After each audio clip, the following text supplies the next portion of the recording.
안녕하세요. 지난번 저희가 사마천하고 사기에 관해서 좀 상세히 알아봤습니다. 그죠? 예. 궁금하시죠? 아, 이거 좀 읽어봐야 되겠다. 그래서 책을 사서 보신 분도 있을 것이고 또 좀 더 알아봐야 되겠다라고 마음만 먹고 계시는 분도 있을 거고 가서 뒤져봤더니 아무리 뒤져봐도 이거 어려워서 못 읽겠다.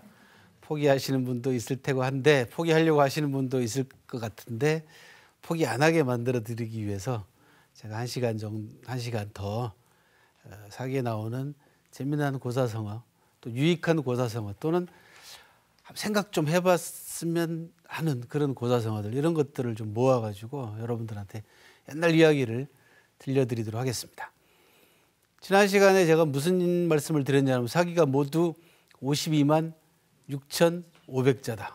권수로는 130건이다 라고 말씀을 드렸고 거기에는 우리나라 역사하고 뗄래야 뗄 수 없는 조선열전도 하나 포함되어 있어서 동북공정하고도 관계가 밀접하다 이렇게 이제 말씀을 드렸어요.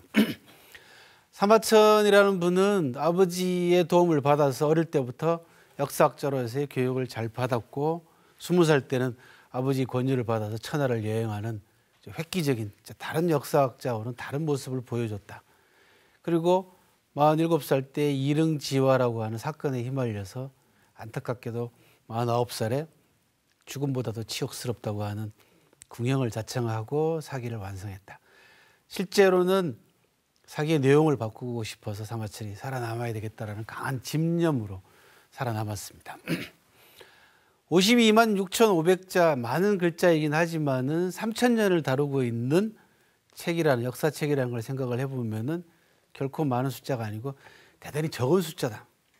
적을 뿐만 아니고 압축되어 있다. 이렇게 말씀을 드리고 싶어요. 그러니까 저한테 사기 어떤 방식으로 지금까지 전달해 주려고 하십니까? 또는 뭐 그런 사기를 전달하는 기본적인 자세 같은 게 있으십니까? 그렇게 질문하시는 분들한테 뭐라고 말씀을 드리냐 그러면 저는 압축 파일을 푸는 사람입니다. 그렇게 얘기를 해요. 고도로 압축되어 있는 파일을 풀려면 좋은 소프트웨어가 있어야 되잖아요. 그죠? 그래서 제가 소프트웨어 역할을 하고 있습니다. 훌륭한 압축 파일 하드웨어는 갖추어져 있고 또 거기에 훌륭한 압축 파일을 가지고 있는데 정말 여기에 모든 비밀과 또는 모든 보물들이 다 이 안에 들어있어요. 근데 이걸 풀어야 돼. 그래야만이 우리가 그 보물을 다 같이 누릴 수가 있다. 근데 이걸 어떻게 풀 것이냐? 푸는 방법은 여러 가지가 있겠지만은 사기의 가장 큰 특징 가운데 하나가 뭐였냐 그러면 현장을 직접 다녀봤다라고 말씀을 드렸잖아요. 20살 여행도 그렇고 13살 때부터 아버지 따라다녔고 또 황제를 모시면서도 황제하고 같이 지방을 여러 차례 순시를 했어요. 기록에 나오는 것만 사마천이 다닌 여행이 한 7차례 이상 정도 됩니다. 옆집에 갔다 오는 거 아니에요. 3년짜리 큰 여행 하나 있고 어릴 때 아버지를 따라다닌 거는 기록에 잘 안 나와 있고 황제를 수행해도 황제는 옛날의 황제들은 뭘 하냐 그러면 지방 내 나라가 잘 다스려지고 있는지 지방을 순시한단 말이에요. 진시황 같은 사람은 순시하다가 죽었어요. 네, 그 순시하다가 그 장소에서 순시 장소에서 죽었다고. 후계자 문제를 명확하게 해놓지 않는 바람에 간신 조고라는 사람이 유언을 조작을 해가지고 후계자를 바꿔버린다고. 진나라 멸망의 원인을 제공한 사건이란 말이에요.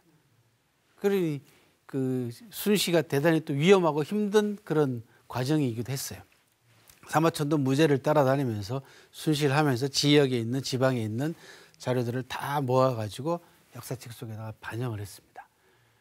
그리고는 최고의 언어 그리고 최상의 언어 또는 최선의 단어를 골라가지고 자기 역사책 하나하나를 아로새기는데 이게 왜 압축 파일이 될 수밖에 없었냐 하면 사마천이 제일 겁난 게 뭐였어요? 사기를 남기지 못하는 거. 그죠? 그대로 죽는 것 자체가 제일 두려웠고. 자, 사기는 이제 썼어. 두 번째는 뭐가 문제냐 그러면 이 써놓은 책을 없애버린다는 거예요. 권력자가 마음에 안 들어서 없애버릴 경우 이건 또 하나의 큰 문제단 말이죠. 그래서 역사책을 쓰는 방식에 대해서 사마천이 고민을 하는 겁니다. 그 고민의 결과가 뭐냐? 이 사람에 대한 비판적인 내용을 다른 데다가 갖다가 흩어놓는 거예요. 이렇게. 그 다음에 압축적으로, 비유적으로, 은유적으로 돌려서 얘기하는 거죠. 중국 사람 보고 뭐라 그래요? 속이 시커멓다는 등, 뭐 음흉하다는 등 그런 얘기 하잖아요. 순 우리 편견이야. 왜 한국 사람들은 직설적이니까 소주 한 잔만 먹으면 바로 그날로 끝나잖아요. 그죠? 바로 그냥 형님 동생하고 막 하잖아. 이게 새기기는 좋긴 하지만 그에 비례해서 뭐가 많아요? 또 배신하게 되면 또 뭐 진짜 욕하잖아요. 그죠? 중국 사람들은 속을 잘 드러내놓지는 않지만 한번 친해지면 평생 가고 대를 물려서라도 관계가 유지가 된다는 얘기죠. 이게 다 사기 속에 나오는 언어에서 비롯됩니다. 중국 사람들이 한자라고 하는 자기들의 문자에다가 뭘 집어넣냐 그러면 여기다가 문화와 경험을 집어넣습니다. 글자에다가 한자 배우기 힘든 이유가 뭐냐 그러면 그런 거예요. 압축 파일이라는 얘기예요. 글자 하나에 다이어다면 여러 뜻이 들어가 있잖아요. 한일자 하나가 하나로 끝나는 게 아니에요. 동사도 되죠. 명사도 되죠. 형용사도 되죠. 별의별 게 다 돼. 글자 하나가 모든 품사의 역할을 다 하는 데다가 거기에 수도 없이 많은 뜻이 들어가 있어요. 세월을 통해서. 왜? 상형 문자가 살아남아가지고 지금까지 한 나라의 문자로 사용되는 유일한 경우입니다. 전 세계에 4대 문명이 있었잖아요. 4대 문명 가운데서 지속적으로 살아남은 문명은 황하 문명밖에 없어요. 나머지 문명은 다 소멸했습니다. 그러니까 지속성이 5,000년 지속성, 그 경험과 역사와 문화와 생각이 글자 하나하나에 다 들어갔어요. 이런 글자들을 전부 다 모아가지고 그 가운데에서도 또 걸르고 걸러서 자기 역사책 속의 단어로 선택을 한 겁니다. 그래서 뭐라고 표현하냐 그러면 바닷물을 길러가지고 소금을 걸러내는 과정이다. 바닷물 길러서 소금 만들 때 얼마나 많은 정성이 필요한지 아세요? 물이 알갱이로 변하잖아요. 전혀 다른 형체로 변한다고요. 액체가 고체로 변한다고요.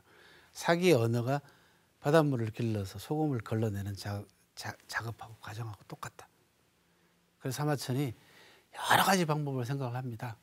여기 단어도 그렇게 고민했을 뿐만 아니고 권력자들을 비판해야 되겠는데 비판하는 내용을 그 사람 일대기에다 그대로 써놓으면은 바로 심기를 건드려 버리잖아요.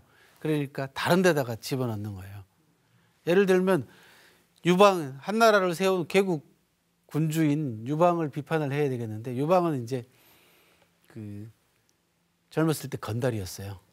그래서 중국 역사상 건달 출신으로서 황제가 된 아주 유일한 케이스입니다. 그것도 봉기를 일으켜가지고 건달 생활하다가 자 이게 세상 좀 뒤집어 엎어보자 하고 봉기를 일으키고 난 다음에 7년 만에 황제가 된 사람이에요. 그러니까 인간의 무한한 능력을 보여준 대표적인 케이스 가운데 한 사람입니다. 이 경우가. 이걸 저는 뭐라고 표현하냐 그러면 진화하는 리더십이다. 그렇게 표현해요. 이 7년 동안 배우는 거야. 스펀지처럼 흡수하는 겁니다. 상황에 대한 분석 능력, 그다음에 인재에 대한 생각, 그다음에 리더로서 갖춰야 될 자질, 그다음에 전투 능력 이런 것들, 그리고 임기응변 이런 것들을 7년 만에 배워가면서 황제가 된 사람이에요. 얼마나 재밌어요. 사마천이 그런 한고조 유방이라는 사람의 일대기를 생생하게 전달해야 되겠는데 그냥 책상머리에 앉아서 도서관에서는 안 되겠다 생각을 해서 고조 고향을 직접 찾아갑니다. 찾아가서 봤더니 고조가 젊은 날 아주 진짜 거하게 놀았어요. 전라도 사투리를 거시기하게 놀았어. 그러니까 물어보는 사람마다 전부 다 젊은 날 우리 임금은 술 좋아하고 여자 좋아했지 그렇게 얘기한다. 호주색이라고 기록이 되어 있습니다. 주색을 좋아했다. 그렇게만 기록하면은 이게 증거가 부족이야. 그래서 사마천이 뭘 하냐 그러면 유방이 잘 가던 술집 이름 2군데를 기록에 남겨요. 주막집 이름 2군데가 남아 있습니다. 얼마나 기가 막힌 사람입니까, 그죠? 그런데 그 정도까지는 용납되리라고 생각하고 고조봉기에 집어넣는데 유방이 굉장히 잔인한 면모를 가지고 있어요. 항우한테 쫓겨서 도망가는데 마차에 식구가 다 타고 있었어요. 뒤에서 기병이 막 쫓아오니까 마차가 무겁잖아. 곧 붙잡힐 것 같으니까 자식을 마차 밖으로 집어 던진다고요. 아들 한 번, 딸 한 번. 3번을 던져요. 그때마다 마차를 담당하는 하오영이라는 사람이 집어 올려서 무사히 탈출하긴 했지만은 그 정도로 잔인해. 이런 것들을 전부 다 생생하게 집어넣어야 되겠는데 이게 고조 봉기에다가 그대로 딱 집어넣었다가는 이게 큰일 날 것 같거든. 이게 이 책이 없어지는 날은 지금처럼 뭐 복사해가지고 프린트해가지고 막 여러 부 뿌릴 수 있는 것도 아니고 주간이나 목간 52만 6천자 쓰는데 얼마나 힘들었겠어요. 우스갯소리로 그런 얘기를 해요. 3,000년 역사를 왜 52만 자로 썼을까? 힘이 들어서 더 이상은 못 쓰겠다. 이게 그것도. 근데 사마천이 자기 역사책이 폐기당하는 게 겁이 나서 두 부를 만듭니다. 똑같은 거를. 그러니까 100만 자 이상을 썼다는 얘기죠.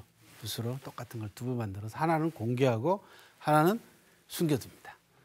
훗날 만약에 없어질 걸 대비해서.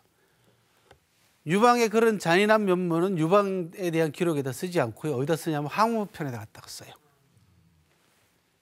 여러 그렇게 분산을 한다는 얘기예요. 처음에 학자들이 사기를 연구를 해보니까 이게 뭐야? 이게 기록이 쫙 일목요연하게 한 군데 안 나고 여기 찔끔 저기 찔끔 가 있단 말이에요. 이게 왜 이렇게 어지러워? 그래서 어지러울 난자를 써가지고 난서라고 불렀어요. 근데 가만히 연구를 해보니까 이게 의도적으로 안배한 거다는 얘기죠. 그래서 어려울 난자를 써서 지금 난서라고 부릅니다. 다르죠, 그죠? 이게 연구가 깊어지면서 사마천이 얼마나 치밀하게 52만 6,500자를 배열을 했는가라는 것을 알게 되는 거예요. 52만 6,500개의 퍼즐이라고 생각하시면 됩니다. 그런데 사마천은 52만 6,500개의 퍼즐 머릿속에 다 들어가 있는 거죠. 이 퍼즐을 이렇게 맞추고 저렇게 맞추고 이렇게 맞추고 딱딱딱 어느 자리에 집어넣는 52만 6,500자를 어느 자리에 집어넣어야 될지 다 알았던 사람이라는 거죠. 제 생각은 아마 다 외우지 않았을까 그런 생각이 들어요. 사마천의 천재성을 보여주는 대목이기도 합니다. 이 천재라는 게 타고나기도 하지만은 사마천 삶의 그 절박함에서 오는 천재성이 아니었을까 그런 생각이 들어요. 이 책이 없어질 그 두려움 이런 것들 평생 저희가 성기를 자라면서까지 완성하고자 했던 역사책이잖아요. 근데 이 책이 만약에 폐기당한다고 생각을 해보세요. 이것처럼 그건 차라리 죽는 이만 못하다는 얘기죠. 그래서 사마천이 절박한 상황 속에서 자기 능력을 발휘한 것이 결국은 천재성으로 발휘돼서 52만 6,500자를 다 머릿속에 집어넣고 짜 맞춰서 하나하나를 안배한 그래서 바닷물을 길러서 소금을 정지하듯이 역사책을 썼다. 다른 말로 표현하면 고도의 압축 파일이다. 거기에는 뭐가 들어가 있냐? 현장이 들어가 있대요. 그래서 오늘 이 시간에는 여러분들한테 사마천이 다녔던 역사 현장 속에서 나온 고사성어들을 위주로 여러분들한테 소개를 하되 그 고사성어가 갖는 의미가 뭔가 이거를 여러분들이 파악을 하시고 또 우리 삶을 한번 되돌아보는 그런 시간을 가졌으면 좋겠다라는 생각이 듭니다. 조금 어려우실 거예요. 이제 한자가 막 나오니까 한자 공부도 할 겸 고사성어도 한번 보도록 하겠습니다. 세상이 각박하다 보니까 인심도 그죠 각박해져요. 도움의 손길을 잘 안 뻗칩니다. 우리나라만큼 후원금이 적은 나라도 없고, 그죠? 예, 우리나라 후원금 잘 안 합니다. 예. 누구는 그렇게 얘기합니다. 내 돈이 어디서 어떻게 쓸지 모르니까 돈 안 준다라는 사람도 있고, 한데 이게 뭐냐 그러면 사회적인 분위기 자체가 또 사회적인 베이스 자체가 내가 후원을 한 만큼 다른 사람에게 돌아가고 그것이 결국은 돌고 돌아서 나와 내 자식들, 내 주변에 있는 사람들한테까지 돌아간다라는 생각을 하게 되면은 기꺼이 후원합니다. 그죠? 네. 이게 선진국으로 가는 기본적인 베이스입니다. 바탕입니다. 스티브 잡스라는 사람이 뭐라고 얘기를 했냐면 내가 미국에서 태어나지 않았으면 절대로 스마트폰, 애플에서 나오는 이 핸드폰, 스마트폰을 발명할 수 없었을 것이다. 라고 얘기를 한다고요. 천재를 만들어내는 것들, 인재를 만들어내는 것도 사회적 기반이 중요합니다. 이 기반을 닦기 위해서 우리가 스스로 많은 노력을 기울여야 되거든요. 결국은 그게 돌고 돌아서 내 후손들, 내 자식들한테까지 영향이 미친다고 생각한다면 또 그런 사회로 가기 위해서 사심 없이 서스름 없이 어려운 처지에 놓여 있는 사람을 도와주는 그런 사회적 분위기. 아까 뭐라고 말씀드렸어요? 삼국지 10번 읽고 좋은 대학 가는 것보다 사기 한 번 읽고 착한 사람. 이게 사기의 값어치입니다. 그걸 영어로 굳이 표현하자면은 사기에 나와 있는 고사성어에는 뭐가 들어있냐면 value concept이라는 게 들어있습니다. 가치 개념들이 들어있어요. 그래서 다른 책하고 다르다는 얘기입니다. 첫 번째 여러분들한테 소개할 가치 개념은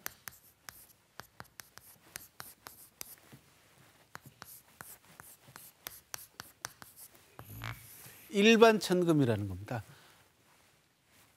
밥 한 번 얻어먹고 천금으로 은혜를 갚는다는 뜻이에요. 야, 그 밥값 참 비싸다, 그죠? 밥 한 번 얻어먹었는데 천금으로 은혜를 갚아? 이게 얼마나 이 스토리를 들어야 된다는 얘기죠. 여러분들이 아무리 일반 천금 이거 외워봐야 소용없어. 스토리 모르면은 아무짝에 소용없는 거야, 이게. 밥 한 번 얻어먹고 천금으로 은혜를 갚는다. 밥 얻어먹었으니까 은혜를 갚자. 거기까지는 좋아. 근데 도대체 어떤 은혜를 입었길래 나중에 천금으로 은혜를 갚냐는 얘기죠. 밥 한 번 얻어먹고 그 밥값이 무슨 뭐 금을 먹었나? 그런 것도 아니고. 여기에는 또 하나의 고사성어가 등장합니다.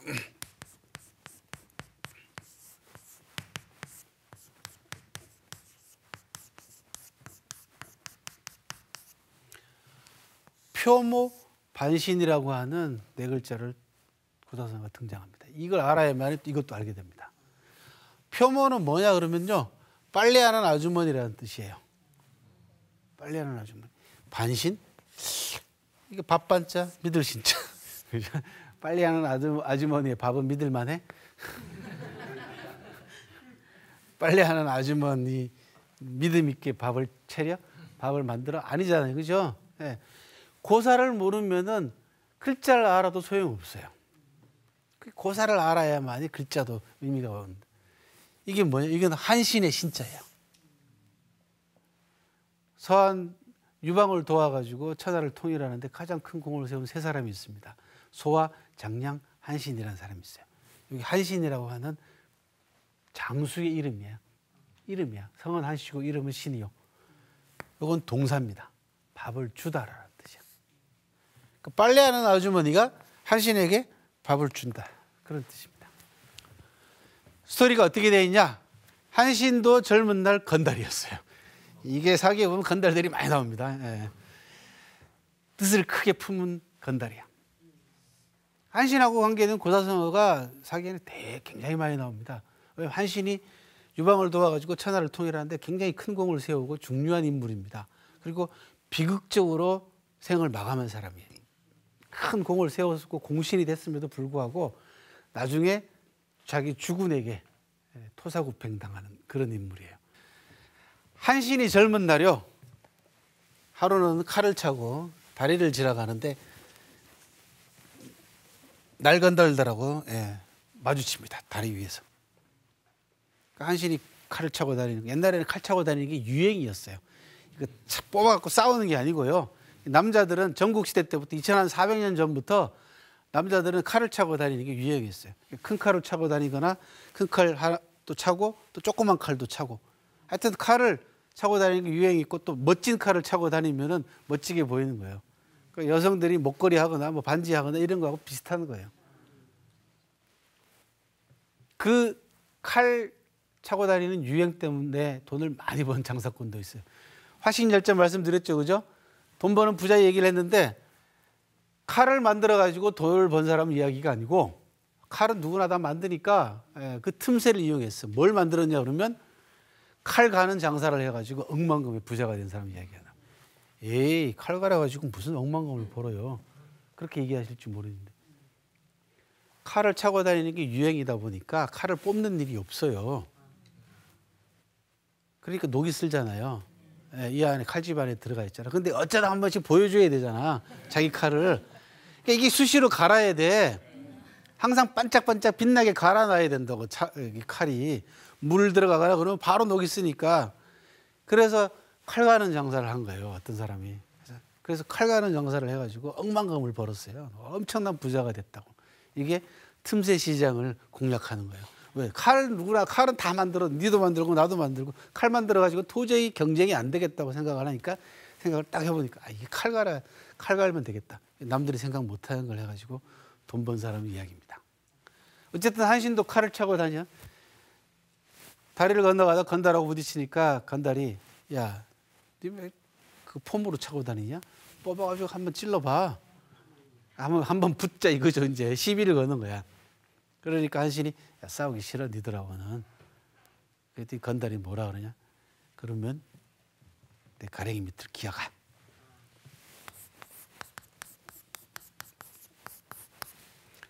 이 가랭이 밑에 과하라는 거예요. 가랭이 밑을 기어가라고 얘기해요. 아, 한신이 한 주먹거리도 안 되는 놈인데 이 큰 뜻을 품은 내가 이 사소한 시비에 휘말려 가지고 사람을 죽이거나 하게 되면 결과적으로 자기 인생이 폭폭해지잖아요. 그 다음부터는 한신이 가랭이 밑을 기어갑니다. 가랭이 밑을 기어가는 치욕을 견딘다. 과하지욕이다. 유명한 고사성어입니다. 네? 과하지욕이다. 가랭이 밑을 기는 치욕을 견디면서 자기 자신의 의지를 다졌어요. 한신이 그런 사람이에요. 보통 사람이 아니죠, 그죠? 이게 한신은 등치도 크고 문무를 겸비한 사람이기 때문에 그 건달 한두 정도는 그냥 뭐 가볍게 해칠 수 있는데도 불구하고 내가 큰 일을 해야 될 사람인데 사소하게 너희들하고 시비가 붙어가지고 내 큰 뜻을 망치게 할 수는 없다는 거죠. 그래서 큰 뜻을 품은 사람이 사소한 치욕 정도는 견딜 수 있어야 된다라고 하는 그런 가치 개념이 이 안에 들어가 있습니다. 과지욕.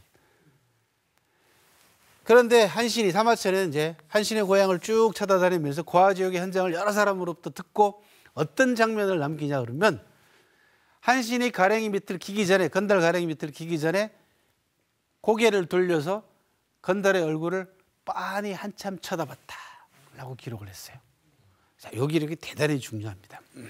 과지욕이죠. 한신이 건달 생활을 하니까 밥을 제대로 못 먹어요. 밥을 못 먹어. 그래서 그 벼슬살이 하는 친구 집에 찾아가서 아침마다 그것도 문 두들겨서 밥을 얻어 먹어. 누가 싫어하죠? 와이프가 싫어하죠. 예. 새끼들 먹일 밥도 없는 모자라는데 이게 등치 이만한 놈이 아침마다 와가지고 밥을 먹으니까 와이프 입장에서는 야, 저 불청객이잖아요. 그래서 와이프가 하다 안 돼가지고 새벽에 밥을 해가지고 이불을 뒤집어 쓰고 애들하고 밥을 다 먹어 치웠어요.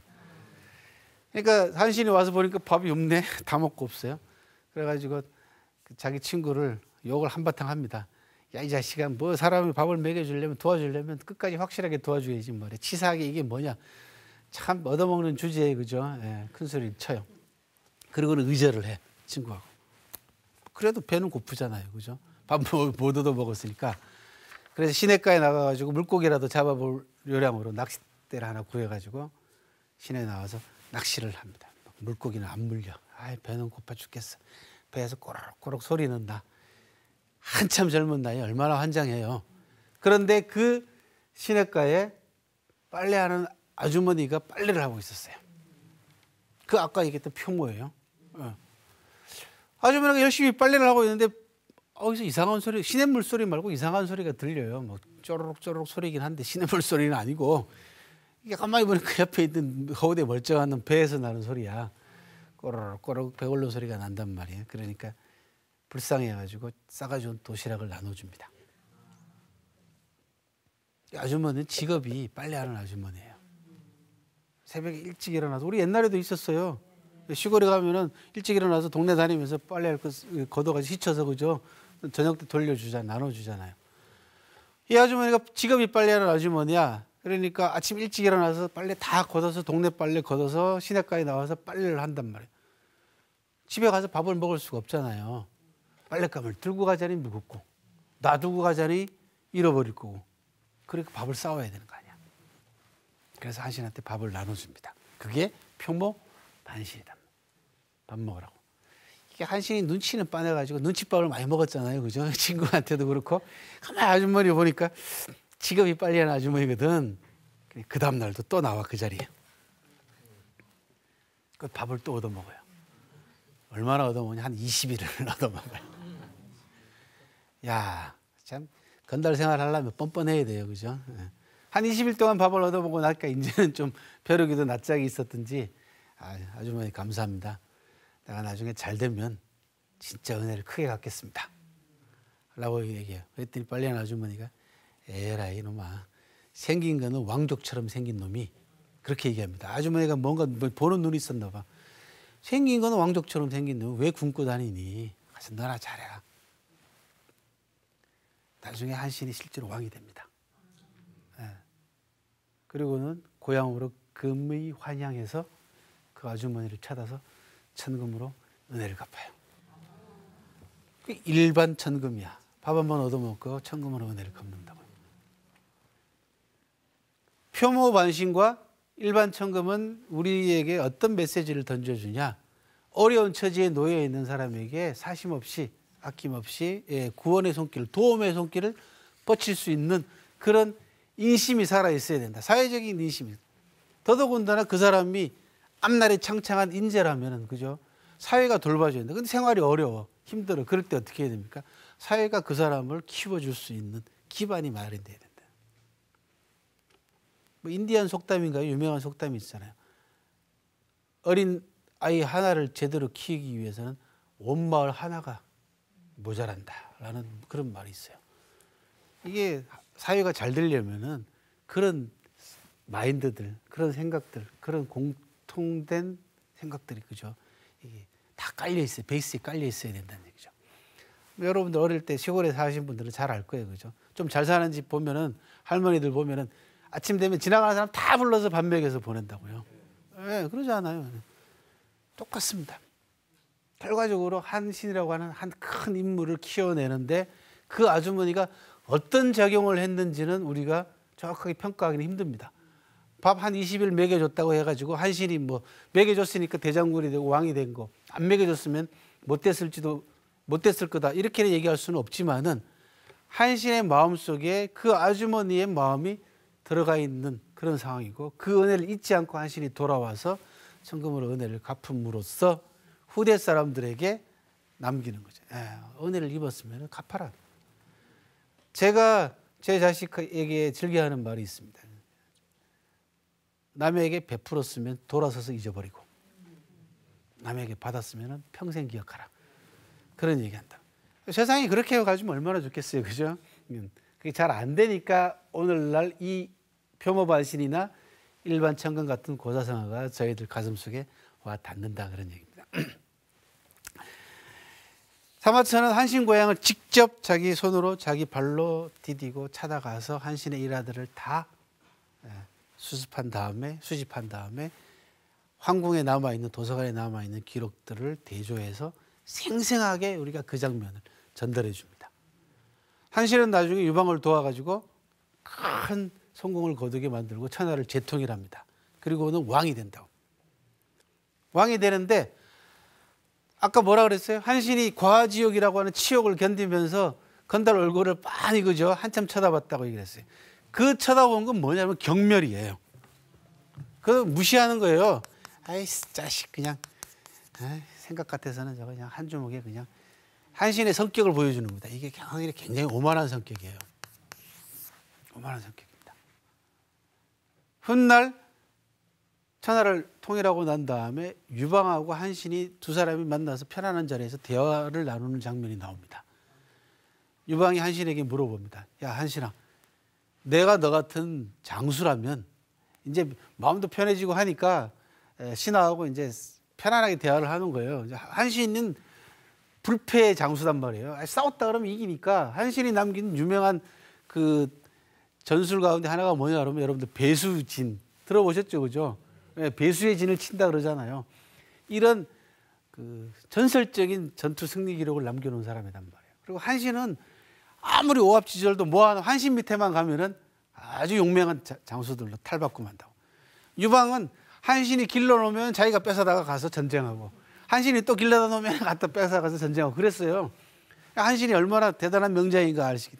그래서 궁금해가지고 야 한신아, 내가 너 같은 장수라면 나는 쫄명을 몇 명이나 거느릴 수 있는 장수감이냐? 이렇게 물어보는 거야. 우리의 한신, 그죠? 자신만만한 사람이에요. 오만한 사람이야. 한신의 일화 가운데 어떤 일화가 있냐 그러면 같은 공신이 됐는데 같은 공신에서도 차이가 나는 거예요. 개 잡아가지고 개장사하던 번케라는 사람은 한신하고 똑같이 공신이 됐어요. 유방을 도와가지고. 근데 한신을 번케는 뭐라고 부르냐면 대왕이라고 불렀어요.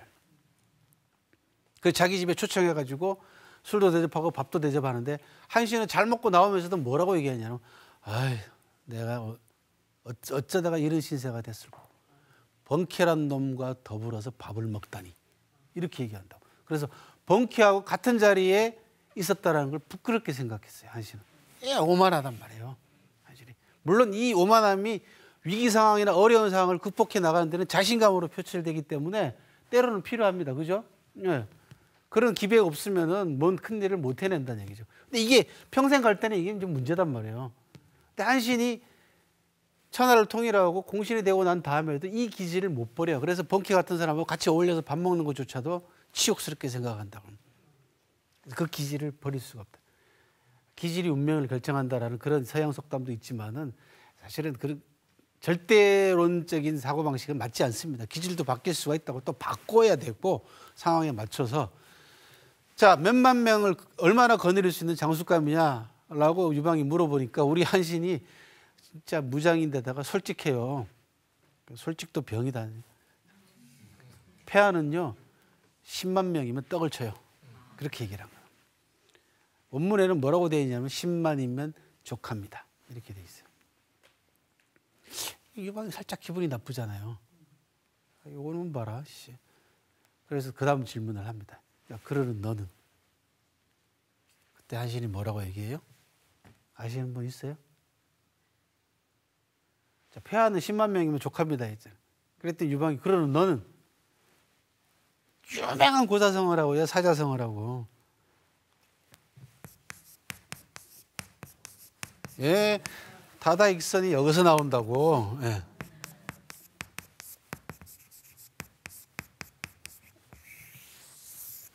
저는 많으면 많을수록 좋다.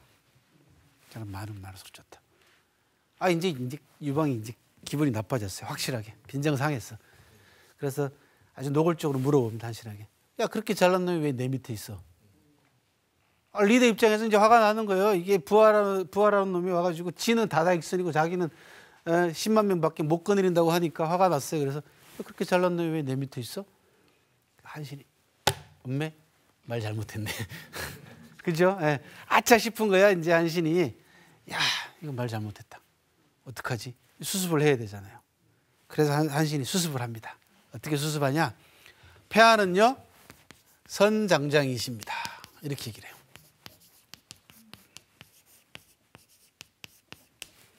장수를 잘 다루는 장수이십니다.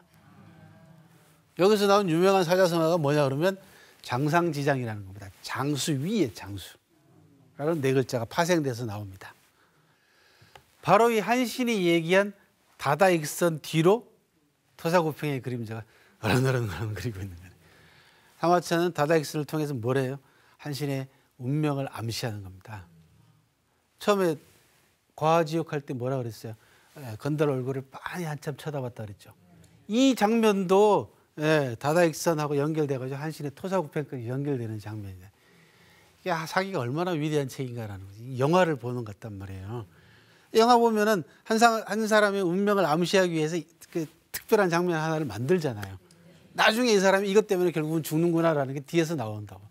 하마천은 과지옥을 통해서 한신의 오만한 성격을 간접적으로 보여주고 다다익선을 통해서 아, 한신이 곧 토사구팽 당하겠구나라는 운명을 암시하는 과정이다. 이 고사성으로 엮었단 말이에요. 과지옥, 그죠? 그 사이 에피소드처럼 표모반신, 일반천금. 한신의 오만한 성격은 어디서 드러나냐 그러면요. 자, 왕이 되고 난 다음에 고향으로 돌아와서 아주머니한테 천금으로 은혜를 갚았다 그랬죠. 좀 과하잖아. 그 다음에 자기 가랭이 밑을 기기한 그 사람도 기어이 차단해요. 차단해서 어떻게 했을 것 같아요, 여러분들? 다시 자기 가랭이 밑을 기게. 눈에는 눈, 이에는 이. 돈을 줘요. 벼슬을 줘요. 그리고 이것도 뭐예요? 이거는 모욕이에요. 차라리 뺨 한 대 때리고 이 새끼야 나한테 옛날에 나한테 그랬지 하고 하면은 풀리잖아. 근데 벼슬을 준다고. 이건 뭐예요? 모욕이야. 상대편에 대한 모욕이에요. 한신의 성격이단 말이죠. 그리고 밥 주다 만 친구 있죠? 친구도 차단해가지고 돈 줘요. 그것도 모욕이에요. 절교해놓고. 그러니까 한신의 운명을 암시하는 장치들이 곳곳에 예, 들어가 있어요. 그 가운데 대표적인 고사성어는 과지역에서 다다익선으로 다다익선에서 토사구평으로 이어지는 이 장면들이다. 고사를 아는 길은 곧 중국인들의 기질을 중국 사람들의 성격을 알아나가는 과정이라는 얘기죠. 그건 뭐냐? 중국을 알아나가는 과정이기도 합니다. 사기에는 이런 네 글자로 된 고사성어만 600항목 정도가 있어요. 고사성어는 뭐예요? 네 글자 속에다 압축시켰잖아요. 네 글자 속에 스토리를 얼마나 많이 압축을 시켰어요. 예, 지금 제가 얘기한 건 자세하게 설명하자면은 네 글자 설명하기 위해서 한 30분씩 설명을 해야 된다고요. 그러니 얼마나 압축돼 있어요, 이게. 이 고사를 모르면 성어는 죽은 거나 마찬가지다는 얘기죠. 이 압축돼 있는 속에 뭐가 들어가 있냐? 중국 사람들의 사고방식, 그다음에 중국의 역사, 중국의 문화, 이런 것들이 압축돼서 들어가 있다. 이게 풀어야 되잖아요. 풀기 위해서 뭘 해야 되느냐? 공부도 많이 해야 되지만 역시 현장도 가보고 하는 것들이 필요해서 저도 사마천처럼 현장 다니고 하는 거다는 얘기죠.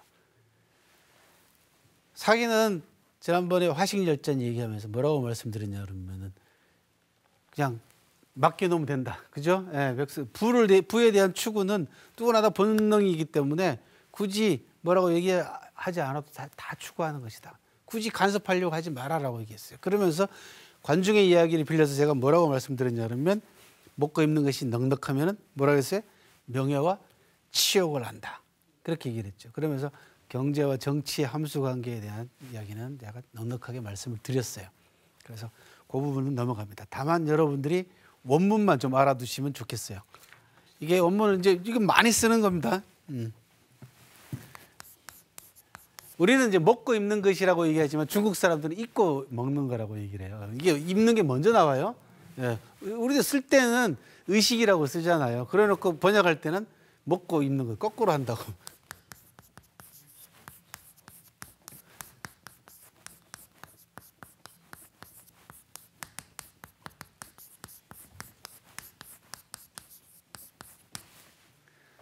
의식족이 지영료. 뭐 7글자니까 예, 이 정도는 외워두셔도 좋습니다. 그 다음에 창름실이 지예절. 창고가 넉넉하면, 그러니까 지갑이 두둑하면은 예절을 안다. 그런 대목도 따라 나옵니다. 사마천이 화식열전에서 인용했지만 누가 한 말이냐면 관중이 한 말이고, 관중은 백성을 가장 부유하게 만들었던 정치가 가운데서도 가장 대표적인 정치가입니다. 아마 지금 중국 지도부가 앞으로 관심을 가지고 부각시킬 인물 가운데 한 사람이 관중으로 보입니다. 왜? 지금 중국이 빈부차가 굉장히 심하잖아요. 그래서 중국 국민들을 배불리 먹여줄 수 있는 역대 인물들 가운데서 1순위를 꼽으라 그러면 관중이라는 사람입니다. 그래서 관중을 내세울 가능성이 이제 커 보인다라는 점도 알고 계시면 나중에 혹시 중국 관계돼 가지고 관중 얘기 나오면 아, 그때 그 얘기구나 이렇게 아시면 돼요.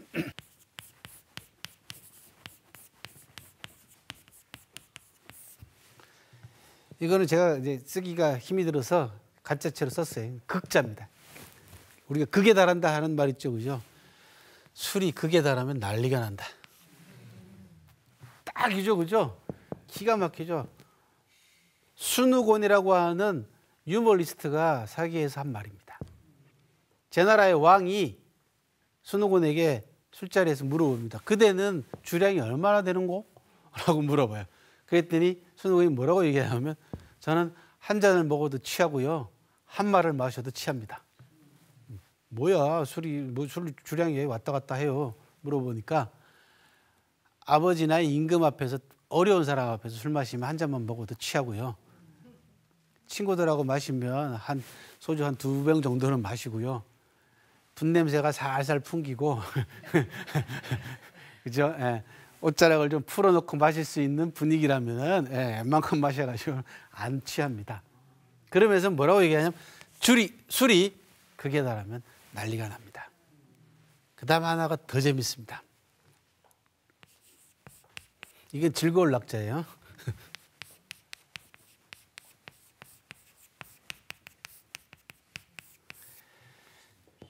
즐거움이 지나치면 슬퍼집니다.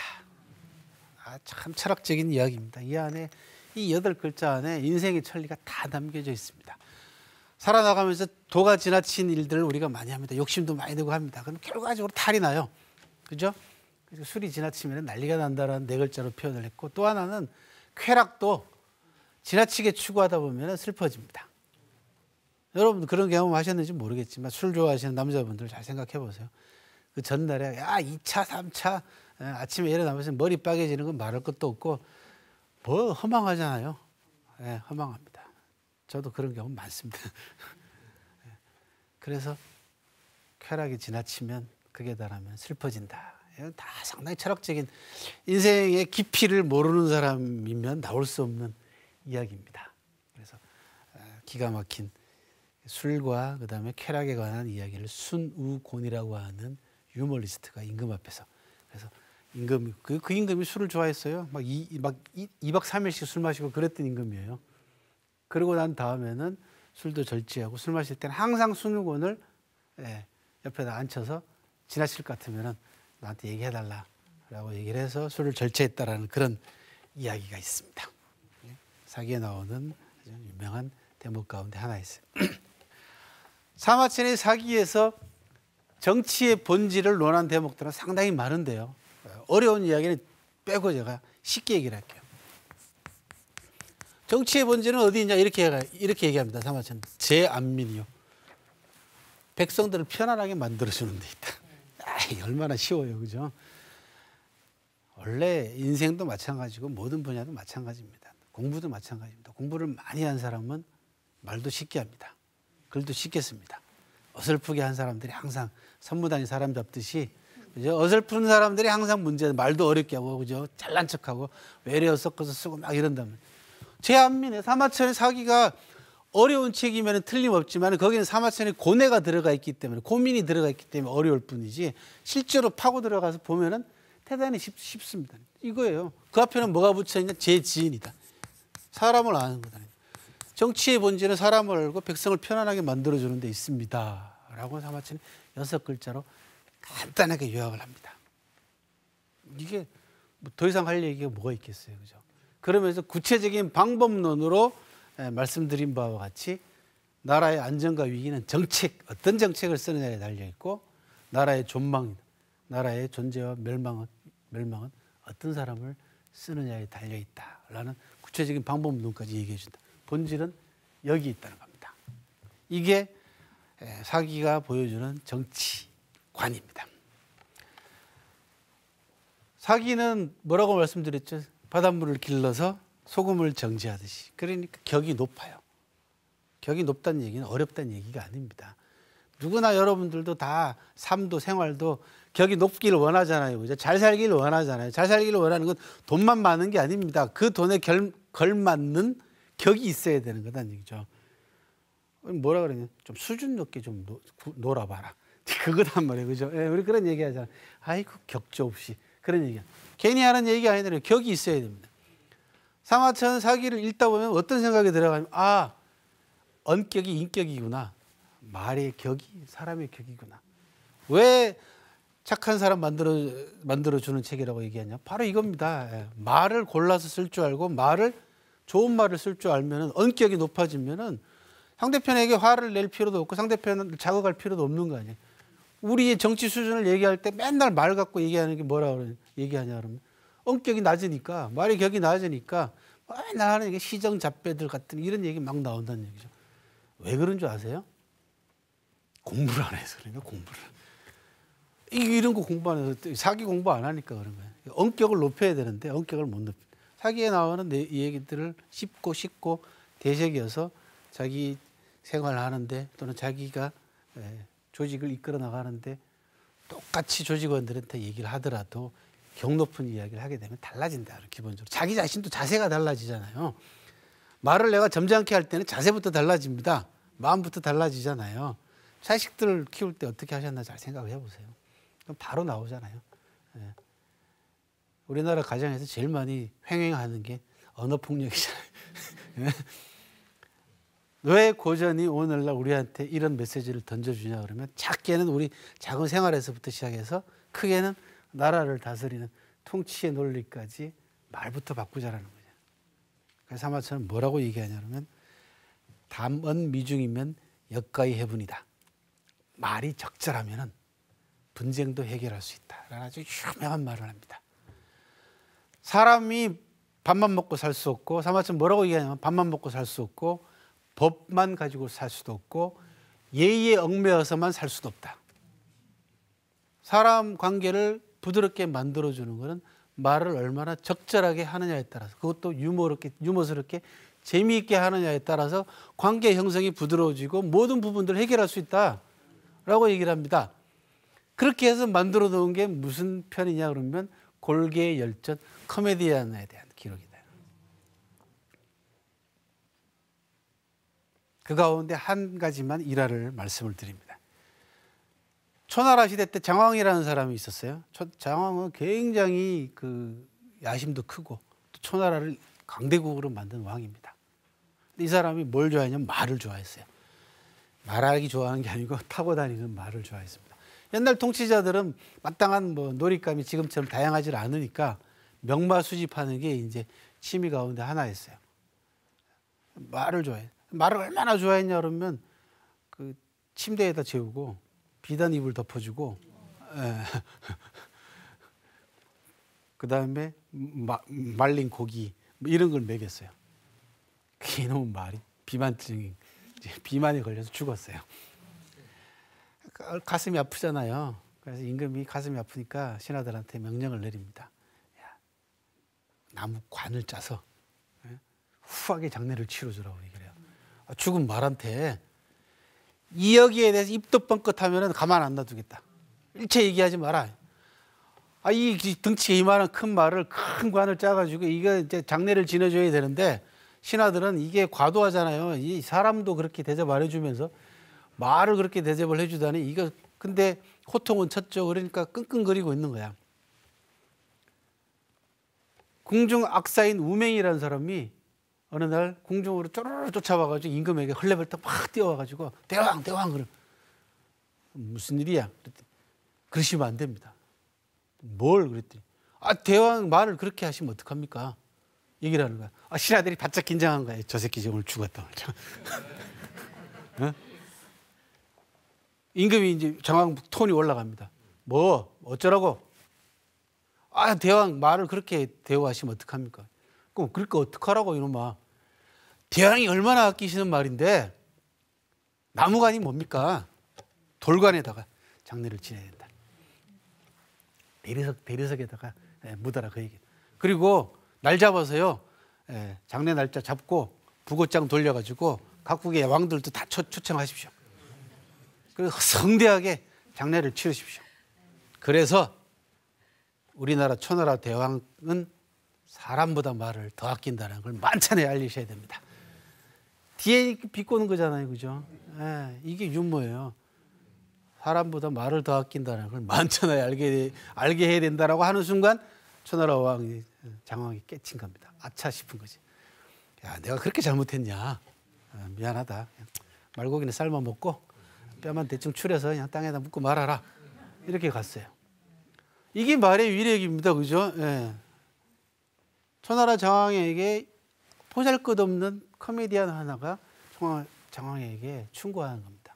근데 대놓고 막 그렇게 하시면 안 되면 사람도 그렇게 안 하시면서 말을 그렇게 하면 됩니까? 하면 바로 열받아서 이 새끼야 그러고 곤장이 날라오죠. 근데 앞에 어떻게 얘기를 했나 잘 보십시오. 그죠? 이게 말이 가져다 주는 묘미다는 얘기죠. 같은 말이라도. 그죠? 우리 그런 얘기하죠. 같은 말이라도. 사마천이 사기가 보여주는 말의 경지이고 말의 격조였습니다. 다음으로 여러분들한테 들려드리고 싶은 이야기는 인재에 관한 이야기입니다.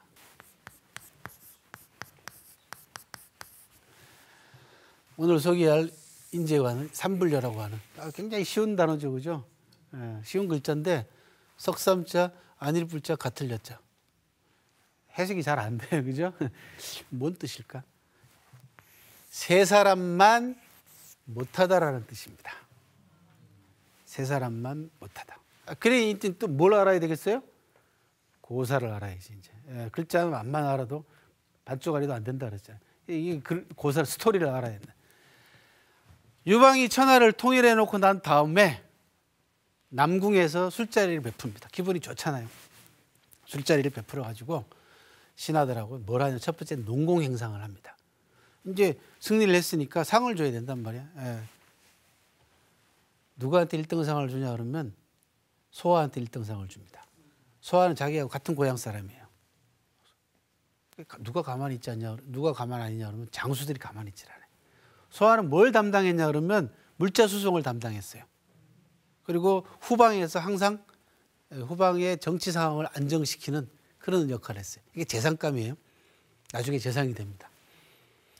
장수들이 소아가 뭘 하는지 잘 모르잖아. 싸움만 하는 사람들이. 그러니까 소아, 자기네들이 볼 때는 소아는 따신 밥 먹고 따뜻한 옷 입고 편안하게 산 거야. 1등상을 소아를 주니까 꼭지가 돌았어요. 그래서 장수들이 우통 벗고 난리가 났어요. 우통 벗어가지고 칼에 찔린 거 보여주고 창에 찔린 거 보여주고, 나는 죽을 고생을 해가면서 전투에서 이렇게 싸웠는데 저거는 싸움 한 번 안 하고 1등상을 받아? 막 창 집어 던지고 칼 집어 던지고 막 반란이 막 일어날 것 같았어요. 유방이 잠깐만 조용히 해봐라. 요즘식으로 하면 야 조용히 해봐 이 자식들아, 이렇게 되는 거예요. 그때는 어느 정도였냐면 신하들하고 황제하고 막 욕하고 그랬어요. 이게 건달 출신들이잖아 전부 다. 나중에 유학자들 도움을 받아가지고 차례 경례 배우고 난 다음에 쫙 한 달 연습시키고 난 다음에 차례 경례 황제에게 절 쫙 유방이 그러고 난 다음에 뭐라고 얘기했는 줄 아세요? 야 이제 황제 할 맛 난다. 그전 분위기가 어느 정도 이제 아실만 하잖아요. 조용히 해봐 이 새끼들아, 이렇게 된 거야 이제. 야 니들 사냥꾼하고 사냥개 차이가 뭔 줄 아니? 얘기를 합니다. 신하들이 이제 공신들이 뻥 친 거예요. 사냥개는 사냥꾼이 저희 가서 사냥감 물어와 그러면은 지시를 하면은 가서 사냥감을 물어오는 게 사냥개야. 사냥꾼은 지시하는 사람이야. 소아는 사냥꾼이고 니들은 사냥개야. 사냥꾼하고 사냥개하고 누가 큰 상을 받아야 돼 이 자식들아. 그러면서 유방이 한 유명한 말이 인공하고 구공이라는 겁니다. 사람이 세운 공하고 개가 세운 공하고 누가 더 큰 공을 세웠냐 이게. 한마디로 공신들의 불만을 잠재운 대표적인 케이스입니다. 그러니까 역할이 어떤 역할인가라는 부분을 정확하게 지적한 얘기다. 리더는 가끔 이런 카리스마가 필요합니다. 그죠? 그리고는 또 하나를 뭘 하냐 그러면 신하들한테, 공신들한테, 야 항우가 실패하고 내가 성공한 원인을 네 나름대로 분석을 해봐. 중국 역사상 최초로 최고 통치자가, 최고 리더가 자신의 성공과 상대의 실패를 분석하게 만든 사례입니다. 그랬더니 같은 고향 출신인 왕릉이라는 사람이 나서가지고, 폐하는요 승질은 역 같지만 예? 형편없어요. 욕도 잘하고 그러니까 승질은 진짜 개떡 같아요. 근데 뭐 성을 빼앗거나 땅을 빼앗으면 신하들한테 사심 없이 다 나눠주고 진짜 통이 크십니다. 항우는요 땅 빼앗고 성 빼앗았어도 그거 사람한테 굉장히 대접 잘하는 것처럼 조금만 누가 아파도 가가지고 눈물 찔찔 흘리고 무지 아끼는 것처럼 보이지만 실질적으로 땅을 줘야 될 때는 땅에다 도장을 찍어줘야 되는데, 문서에다가 도장을 찍어줘야 되는데 그게 주기 아까워가지고 주머니 속에 도장을 넣고 만지작 거리다가 도장 모서리가 다 달아요. 한신이 분석한 겁니다. 한신이 직접 항우를 모셔봤기 때문에. 이러쿵저러쿵 막 얘기를 합니다. 그랬더니 유방이 야 그대들은 하나만 알고 둘은 모른다. 내가 천하를 얻을 수 있었던 것은 세 사람을 얻었기 때문에 천하를 얻을 수 있었다. 후방에서 끊임없이 물자를 공급하고 식량 공급로가 끊어지지 않는 역할을 수행하는 능력으로 따지자면 나는 소화만 못하다. 오불려소화.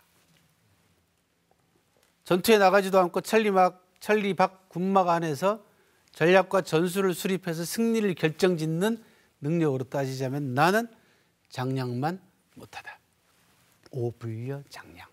싸웠다면 승리하고 쳤다면 성을 빼앗는 전투 능력으로 따지자면 나는 한신만 못하다. 오불려한신. 이 세 사람을 얻었기 때문에 나는 천하를 얻을 수 있었다. 이 삼불려예요. 세 사람만 못하다는 겁니다. 유방의 인재관입니다. 유방이 다른 사람의 능력을 충분히 인정하고 그 사람 능력을 가지고 자기 자신의 패권을 위해서, 자기 자신의 큰 사업을 위해서 허심탄회하게 그 사람 능력을 받아들이고 마음껏 능력을 발휘할 수 있는 장을 만들어 주었기 때문에 항우를 물리칠 수 있었다는 겁니다. 여기서 나온 중국의 요즘 나오는 인지학에서 나오는 유명한 캐치프레이즈가 뭐냐 그러면 이런 역사적인 사실을 가지고 중국 사람들은 인지학이라는 학문을 만들었어요. 대학에서도 인지학이라는 학문이 커리큘럼이 있습니다. 거기서 뭐라고 얘기하냐 그러면 인재는 데려다 쓰는 존재가 아니라 모셔와서 그의 말을 따라주는 존재다. 그죠? 예. 나보다 나은 인재를 데려오는 게 리더십의 완성 단계입니다. 다 할 수 없잖아요, 리더가. 인재는 옛날하고는 다르다는 얘기죠. 그런 면에서 유방이 던지는 인재관이라는 건 대단히 훌륭한 인재관을 우리한테 제시를 해주고 있다는 얘기입니다. 2200년 전 이야기지만 얼마나 생생하게 와닿는가라는 건 오늘날 조직 논리를 비춰봐도 안다는 얘기. 우리나라 리더들 잘 못합니다. 다 자기가 하려고 그래요. 그죠? 예. 전지전능 리더십. 그죠? 예. 슈퍼맨 신드롬. 가부장적인 사고방식. 아직까지도 거기에 헤어나지 못한. 왜 리더가 역사를 공부해야 되는가라는 건 이런 사례들을 통해서 통찰력을 얻고 영감을 얻어야 된다는 얘기예요. 정리를 해보자면은 중국과의 관계 문제, 현실적인 필요성 때문에라도 사기를 읽어야 되겠고 역사 문제도 걸려 있고 또 여러분들 개개인적으로 내 삶을 돌아보고 세상을 돌아보고 우리 사회를 좀 더 나은 쪽으로 밝은 쪽으로 바꿔나가는 그런 계기를 삼기 위해서 또 거기에 대한 도움을 받는 정신적 멘토로서 또는 그런 좌표로서 사기라는 역사책이 앞으로도 큰 영향력을 미치지 않을까 그런 생각을 합니다. 강의 들어주셔서 감사드리고요. 다음에 또 기회가 있으면 더 좋은 강의로 만나 뵙도록 하겠습니다. 수고하셨습니다. 고맙습니다.